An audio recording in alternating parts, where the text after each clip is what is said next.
एक झील में तैरने वाली इस्पात की नाव के लिए नाव द्वारा विस्थापित पानी का भार कितना है? आपके ऑप्शंस हैं नाव के भार से कम, ऑप्शन बी नाव के भार से ज़्यादा, ऑप्शन सी नाव के उस भाग के भार के बराबर जो झील के पानी की सतह के नीचे है, और या फिर ऑप्शन डी नाव के भार के बराबर। इसमें से आपका ऑप्शन सी सही हो जाएगा, नाव के उस भाग के भार के बराबर जो झील के पानी की सतह के नीचे है। आपको बताऊं बेसिकली यह क्वेश्चन आर्किमिडीज के सिद्धांत पर आधारित है। आर्किमिडीज का सिद्धांत क्या है मैं बताता हूं। जब किसी वस्तु को पूर्णतः अथवा आंशिक रूप से किसी द्रव में डुबाया जाता है तो उस वस्तु के भार में कमी प्रतीत होती है। वस्तु के भार में यह आभासी कमी वस्तु द्वारा हटाए गए पानी के भार के बराबर होता है। अगला क्वेश्चन देखते हैं।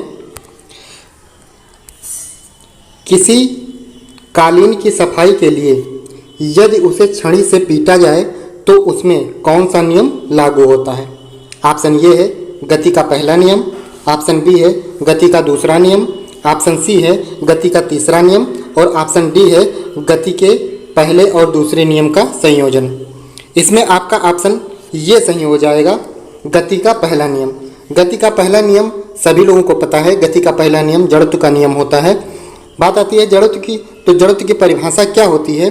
कोई वस्तु अपनी स्थिति का विरोध करती है, वह जड़त्व के कारण करती है। गति का दूसरा नियम किसी भी पिंड की संवेग परिवर्तन की दर लगाए गए बल के समानुपाती होती है और उसकी दिशा वही होती है जो बल की दिशा होती है। और गति का तीसरा नियम क्रिया प्रतिक्रिया का नियम है। अगला क्वेश्चन देखते हैं। सड़क पर चलने की अपेक्षा बर्फ पर चलना कठिन है, क्यों? आपके ऑप्शन है बर्फ सड़क से सख्त होती है, ऑप्शन बी सड़क बर्फ से सख्त होती है, ऑप्शन सी जब हम अपने पैरों से धक्का देते हैं तो बर्फ कोई प्रतिक्रिया व्यक्त नहीं करती है, और ऑप्शन डी आपका है बर्फ में सड़क की अपेक्षा घर्षण कम होता है। इन ऑप्शन में से आपको चुनना है कौन सा ऑप्शन सही है, आप लोग बताएंगे नीचे कमेंट बॉक्स में। मैं आपको बताऊं ऑप्शन डी सही है, बर्फ में सड़क की अपेक्षा घर्षण कम होता है। बात आती है घर्षण की। घर्षण एक प्रकार का बल है जो दो तलों के बीच सापेक्षिक स्पर्शी गति का विरोध करता है। अगला क्वेश्चन है, रोड़ी युक्त सड़क की तुलना में बर्फ पर चलना कठिन है, क्यों?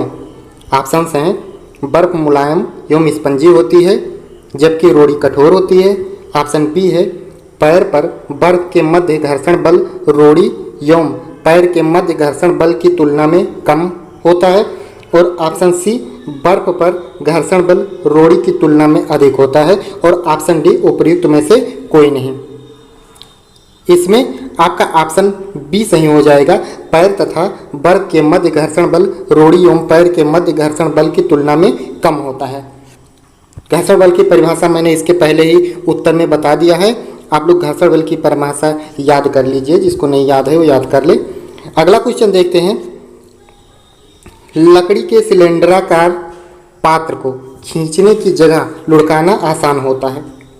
आपके ऑप्शंस हैं जब उसे खींचा जाता है तो वस्तु का भार कार्यकारी होता है, ऑप्शन बी है लुढ़कन अवस्था में घर्षण बल फिसलन अवस्था में घर्षण बल की तुलना में बहुत कम होता है, ऑप्शन सी है खींचने की अवस्था में सड़क के संपर्क में बैरल का पृष्ठ क्षेत्रफल अधिक होता है, और ऑप्शन डी उपयुक्त विकल्पों के अतिरिक्त कोई भी।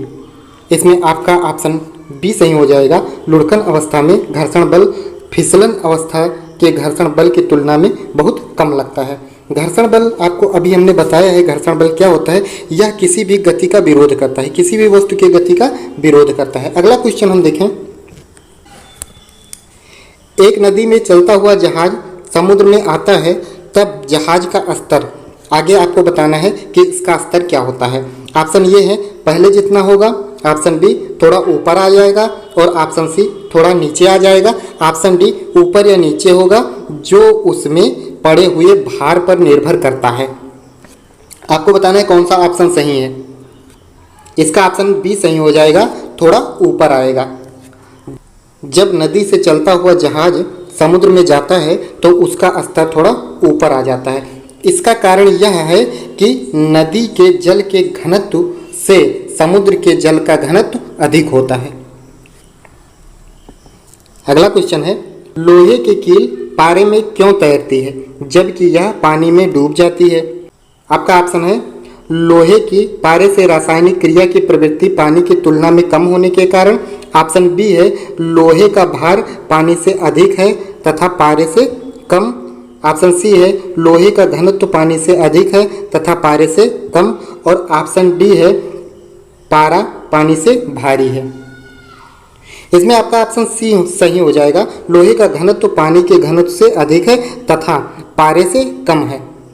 कहने का अर्थ यह है कि लोहे का घनत्व पानी के घनत्व से अधिक है, अतः लोहा पानी में डूब जाता है, जबकि लोहे का घनत्व पारे के घनत्व से कम है, इसीलिए लोहा पारे में तैरता रहता है।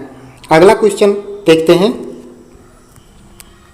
जब एक ठोस पिंड को पानी में डुबाया जाता है तो उसके भार में ह्रास होता है। यह ह्रास कितना होता है? इसका विकल्प है ऑप्शन ए, विस्थापित पानी के भार के बराबर। ऑप्शन बी, विस्थापित पानी के भार से कम। ऑप्शन सी, विस्थापित पानी के भार से अधिक। या फिर ऑप्शन डी है, विस्थापित पानी के भार से संबंध नहीं है इसका। मैं आपको बताऊं, इसका ऑप्शन ये सही हो जाएगा। अगला क्वेश्चन है, बर्फ पानी में तैरती है परंतु एल्कोहल में डूब जाती है, क्यों? आपके ऑप्शंस हैं, पानी एल्कोहल की अपेक्षा पारदर्शी होता है। ऑप्शन बी, बर्फ पानी के जमने से बनती है। और ऑप्शन सी, बर्फ ठोस है जबकि एल्कोहल द्रव है। ऑप्शन डी, बर्फ पानी से हल्की होती है तथा एल्कोहल से भारी होती है। आपको इन्हीं ऑप्शन में से चुनना है। इसका ऑप्शन डी सही हो जाएगा। बर्फ पानी से हल्की होती है तथा एल्कोहल से भारी होती है।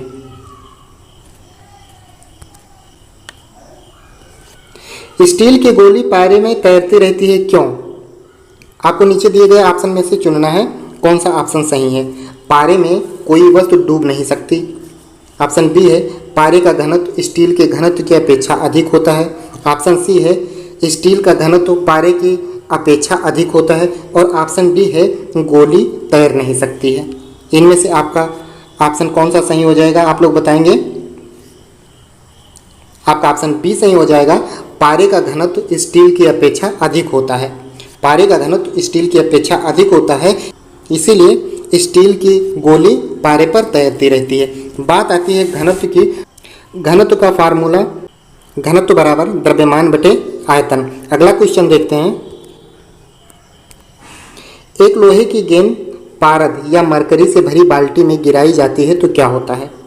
ऑप्शन ए, यह बाल्टी की पेंदी में बैठ जाएगी। ऑप्शन बी, यह पारे की सतह पर तैरेगी। ऑप्शन सी, यह घुल जाएगी। या फिर ऑप्शन डी, उपरोक्त में से कोई नहीं। इसमें आपका ऑप्शन बी सही हो जाएगा, यह पारे की सतह पर तैरेगी। अगला क्वेश्चन देखते हैं, किस तापमान पर जल का घनत्व अधिकतम होता है?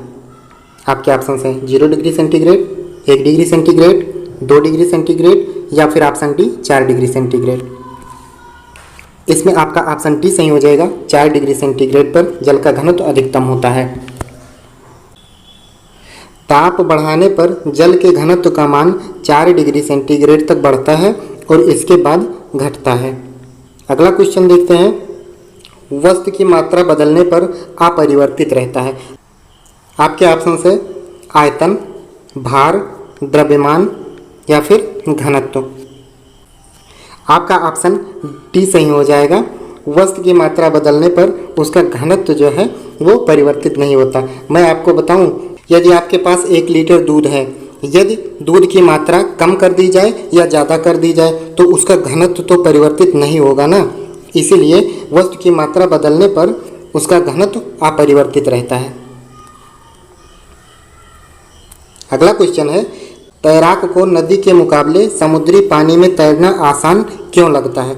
ऑप्शन ये है, समुद्री पानी में प्रदूषण कम होता है। ऑप्शन बी, समुद्री तरंगें तैराक को तैरने में सहायक होती हैं। समुद्री पानी का घनत्व साधारण पानी से ज़्यादा होता है। या फिर ऑप्शन डी, समुद्र में पानी का आयतन ज़्यादा होता है। आपको इन्हीं ऑप्शन में से चुनना है। आपका ऑप्शन सी सही हो जाएगा।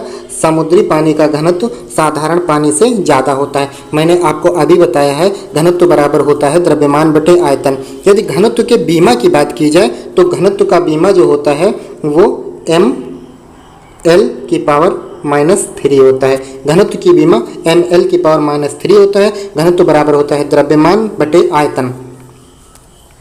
अगला क्वेश्चन है, बादल किस कारण से वायुमंडल में तैरते हैं? आपके ऑप्शंस हैं, ऑप्शन ए निम्न दाब, ऑप्शन बी निम्न घनत्व, ऑप्शन सी निम्न श्यानता, ऑप्शन डी निम्न तापमान। इसमें आपका ऑप्शन बी सही हो जाएगा, निम्न घनत्व के कारण। बादल निम्न घनत्व के कारण वायुमंडल में तैरते रहते हैं। वायुमंडल का घनत्व ज़्यादा होता है, बादल का घनत्व कम होता है, तो जिसका घनत्व कम होगा वो ऊपर तैरेगा। अगला क्वेश्चन है, समुद्र में प्लवन करते आइसबर्ग का कितना भाग समुद्र की सतह के ऊपर रहता है? क्वेश्चन का मतलब यह है कि अगर समुद्र में बर्फ का टुकड़ा डाल दिया जाए तो उसका कितना भाग समुद्र तल के ऊपर रहेगा। इसमें आपका ऑप्शन ये सही हो जाएगा, 1/9 भाग समुद्र तल के ऊपर रहेगा। अगला क्वेश्चन है, बांध के नीचे की दीवार मोटी बनाई जाती है क्यों? आपके ऑप्शन हैं, गहराई बढ़ने के साथ द्रव का दाब बढ़ता है, ऑप्शन बी गहराई बढ़ने के साथ द्रव का दाब घटता है, ऑप्शन डी गहराई बढ़ने के साथ द्रव का घनत्व बढ़ता है, या फिर ऑप्शन डी गहराई बढ़ने के साथ द्रव का घनत्व घटता है। इसमें आपका ऑप्शन ए सही हो जाएगा, गहराई बढ़ने के साथ द्रव का दाब बढ़ता है। क्योंकि नीचे की दीवार मोटी इसलिए बनाई जाती है, गहराई बढ़ने के साथ उसका दाब बढ़ेगा। यदि बांध की नीचे की दीवार मोटी नहीं बनाई जाती है तो वो जल्दी टूट जाएगी। अगला क्वेश्चन है, बर्फ पर स्केटिंग करना प्रदर्शित करता है कि दाब बढ़ने पर बर्फ का गलनांक ऑप्शन ए है बढ़ जाता है, ऑप्शन बी है घट जाता है, ऑप्शन सी है अपरिवर्तित रहता है, और ऑप्शन डी है पहले घटता है फिर बढ़ता है। इसमें आपका ऑप्शन बी सही हो जाएगा, दाब बढ़ने पर बर्फ का गलनांक घट जाता है। बात आती है दाब की, तो दाब का फार्मूला होता है दाब बराबर बल बटा क्षेत्रफल। इसका मात्रक पास्कल होता है। और अगर दाब के बीमा की बात की जाए तो दाब का बीमा होता है ml-1T-2 होता है। दाब की बीमा ml−T-2 होता है। अगला क्वेश्चन है, चौराहे पर पानी के फुहारे में गेंद नाचती रहती है क्यों? आपके ऑप्शंस हैं, पानी का वेग अधिक होने के कारण दाब घट जाता है, ऑप्शन बी पानी का वेग अधिक होने के कारण दाब अधिक हो जाता है, ऑप्शन सी पानी का पृष्ठ तनाव के कारण, ऑप्शन डी है पानी की श्यानता के कारण। इसमें आपका ऑप्शन ये सही हो जाएगा, पानी का वेग अधिक होने के कारण दाब घट जाता है। मैंने अभी आपको बताया दाब का फार्मूला क्या होता है, दाब बराबर बल बटे क्षेत्रफल। दाब की बीमा क्या होती है? दाब की बीमा होती है ml−T-2।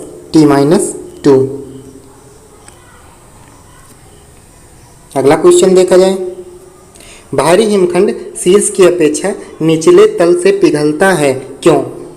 ऑप्शंस हैं, निचले तल का तापमान अधिक होता है, ऑप्शन बी निचले तल का दाब अधिक होने के कारण गलनांक घट जाता है, ऑप्शन सी बर्फ वास्तविक ठोस नहीं है, ऑप्शन डी उपरोक्त में से कोई नहीं।